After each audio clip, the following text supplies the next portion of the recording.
Hello, आप सभी हमें ठीक से देख और सुन पा रहे हैं? तो सबसे पहले बिहार दिवस की हार्दिक शुभकामनाएं सभी विद्यार्थियों को, अभिभावकों को, पूरे बिहार वासियों को बिहार दिवस की हार्दिक शुभकामनाएं। आज बिहार दिवस है और बिहार दिवस पर बिहार के बारे में अब बिहार में रह करके नहीं जाने तो बेकार है। और सबसे पहले क्लास 10 में है आप लोग, एक बात तो जानबे करते हैं कि क्लास 10 में निबंध जो है 10 नंबर का पूछता है। तो क्यों ना हम बिहार दिवस पर ही निबंध सीखेंगे और 10 नंबर लाने का प्रयास करेंगे। इसी को उद्देश्य में देखते हुए हम प्रयास कर रहे हैं समझाने का, और आप समझने का प्रयास कीजिएगा, ठीक है। तो बिहार दिवस ये बंगाल से अलग हुए हैं। कब? जब हम लोग गुलाम थे, यानी कि अंग्रेज का शासन था, उसी समय अलग हुआ 1912 में। तो इस बात का निबंध कैसे लिखेंगे, कैसे उसको डिफिनेशन देंगे, इसको जरा प्रयास कर रहे हैं समझाने का, और आप लोग देखिएगा ध्यान से। सबसे पहले तो 22 मार्च 2026 को हम निबंध लिख रहे हैं। आज 22 मार्च है ना, तो आज बिहार दिवस है। अब बिहार दिवस पर इसका शुरुआत कैसे हुआ, यह इसका अस्तित्व कैसा है, भौगोलिक स्थिति है, कौन सीमा कहाँ से मिलता है, किस अक्षांश देशांतर में है, सारी बात का मतलब सारांश टाइप में लिखेंगे, ठीक है। सबसे पहले देखिए, भूमिका में देना है, क्या देना है, बिहार दिवस का एक समृद्ध इतिहास रहा है, यानी कि इसका एक पुराना इतिहास है जो 20वीं सदी की शुरुआत से है। जब महर्षि में ही परमहंस जी महाराज थे, वो भी तो 20वीं सदी के संत हुए ना, तो उसी समय का है, 20वीं सदी के संत थे और 20वीं सदी में ही ये बात हुए हैं। यह 22 मार्च 1912 को जब ब्रिटिश राज ने बिहार को बंगाल प्रेसिडेंसी से अलग राज्य के रूप में बनाया था। किससे बनाया था? बंगाल से। बिहार अलग हुआ। इतने बड़े क्षेत्र पर शासन करने में अंग्रेजों के सामने वाली प्रशासनिक कठिनाई को दूर करने के लिए यह निर्णय लिया गया। प्रशासनिक इकाई का मतलब हुआ पुलिस प्रशासन वगैरह, जितना वो मतलब हम पूर्ण रूपेण देख सके, हम पूर्ण रूपेण निगरानी कर सके, उतने ना। अब जी हद से ज्यादा देख सके कि इधर गए तो उधर भाग गया, उधर गए तो इधर भाग गया। इसी को देखते हुए अंग्रेज के अधिकारी लोग सोचे कि क्यों ना हम इसको दो भाग में कर दें। जैसे कि एक रौ पूरा हो जाता तो दूसरा रौ शुरू हो जाता, तो एक को दो भाग में बांट दिए, एक को दो भाग में बांट दिए। यह निर्णय लिया गया था। बिहार भारत का एक ऐतिहासिक और सांस्कृतिक राज्य है। हम लोग के संस्कृति से, हम लोग के कल्चर से तो दुनिया सीखता है।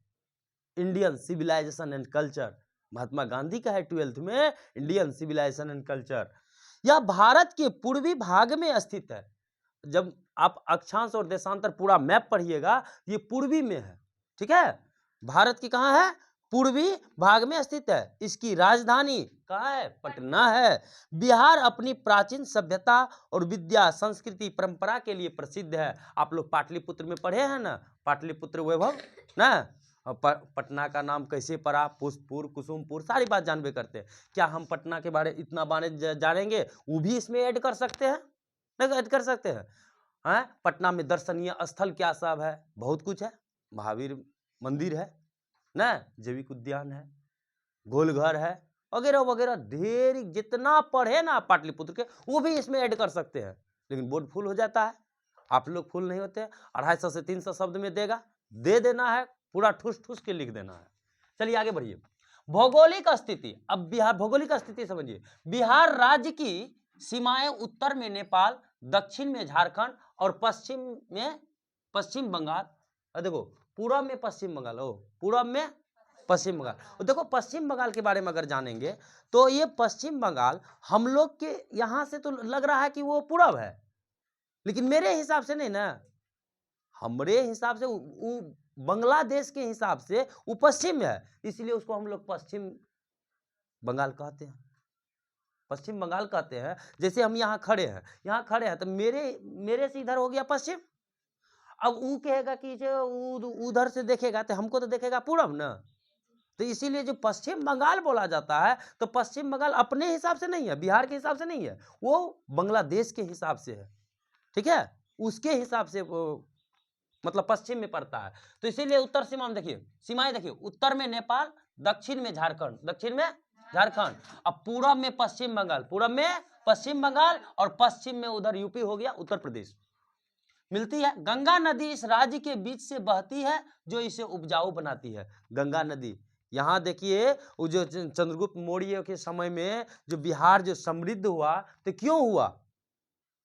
क्योंकि यहाँ गंगा नदी के तट थे और पहाड़ थे, उसके बीच में कीचे पूरा लोहा सब का फैक्ट्री था, लोहा का खान था, और उपजाऊ भूमि था।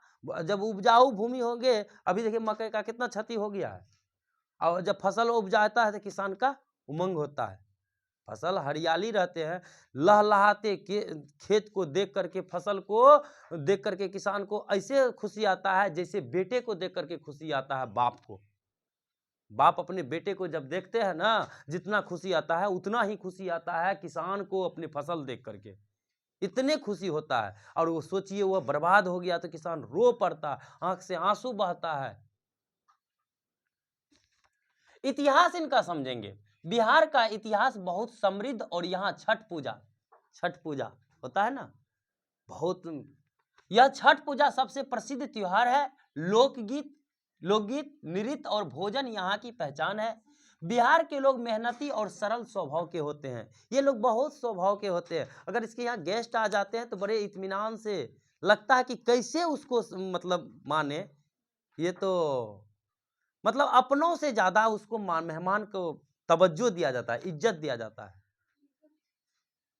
खास करके यदि किसी मतलब मैके के लोग कोई चलावे, यदि कोई लड़की मतलब ससुराल में है और उसके मैके से कोई आ गए, वो अपने घर का क्यों नहीं हो, दूसरे का क्यों ना हो, उसको बहुत इज्जत देते हैं ये बिहार में।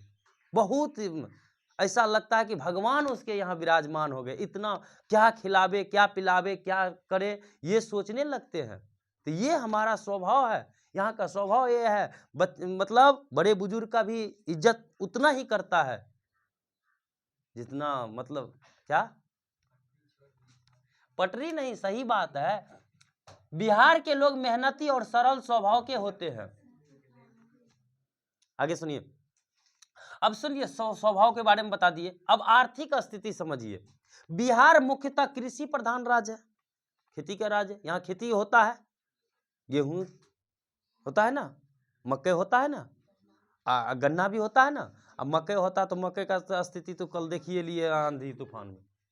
यहाँ धान, गेहूं, मक्का, गन्ना की खेती की जाती है। अब उद्योग और शिक्षा के क्षेत्र में भी बिहार धीरे धीरे प्रगति की ओर है। निष्कर्ष में, और अंतिम निष्कर्ष का मतलब होता है निचोड़। निचोड़ क्या लिखेंगे? बिहार भारत की गौरवशाली भूमि है, भारत का नहीं एक अंग है, भारत का नहीं एक राज्य है बिहार।